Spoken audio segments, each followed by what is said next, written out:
പിതാവ് അറിയുന്നു. അതുകൊണ്ട് നമുക്ക് ആവശ്യങ്ങളല്ല യേശുവിലൂടെ നേടേണ്ടത്, നമുക്ക് അനുഗ്രഹമാണ് നേടേണ്ടത്. അപ്പം പുനരുത്ഥാനം എന്ന് പറഞ്ഞാൽ യേശു ക്രിസ്തു തന്നെയാണ്.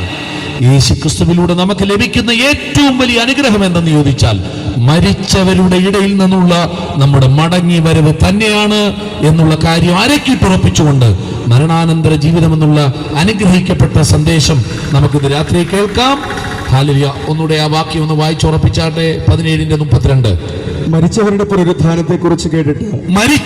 പുനരുത്ഥാനത്തെ കുറിച്ച് കേട്ടിട്ട് ചിലർ പരിഹസിച്ചു. അതിവിടെയും ഈ റിസൾട്ട് ഉണ്ട്.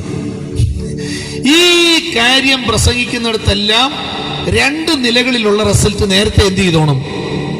പ്രതീക്ഷിച്ചോണം. ഒന്ന്, ഒരു ഗ്രൂപ്പുകാര് പരിഹസിക്കും, എന്നാൽ വേറൊരു ഗ്രൂപ്പുകാരുണ്ട്, ചെറിയൊരു സമൂഹം. എന്താ പറഞ്ഞു വായിച്ചേ?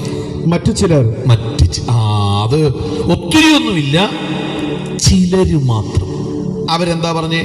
ഞങ്ങൾ ഇതിനെപ്പറ്റി പിന്നെയും നിന്റെ പ്രസംഗം കേൾക്കാമെന്ന് പറഞ്ഞു. പിന്നെയും ഞങ്ങൾക്ക് ഇത് തന്നെ കേൾക്കണം. ഏത്? പുനരുത്ഥാനം എന്നുള്ള സന്ദേശം ഞങ്ങൾക്ക് കേൾക്കണം. പക്ഷെ ഇത് പരിഹസിച്ചാലും തള്ളിയാലും ഇത് എന്ത് ചെയ്തേ പറ്റൂ? പറഞ്ഞേ പറ്റൂ. ആൾക്കാർ നമ്മളെ സ്വീകരിച്ചാലും തള്ളിയാലും മെസ്സേജിനോട് ഏത് നിലയിൽ പ്രതികരിച്ചാലും അസന്നിഗ്ധമായി അനർഗള നിർഗള പ്രവാഹം പോലെ ഈ മണ്ണിൽ മുഴങ്ങേണ്ട സുവിശേഷത്തിന്റെ കാതലായ സന്ദേശം എന്ന് പറയുന്നത് മരിച്ചവരുടെ പുനരുത്ഥാനം തന്നെയാണ്.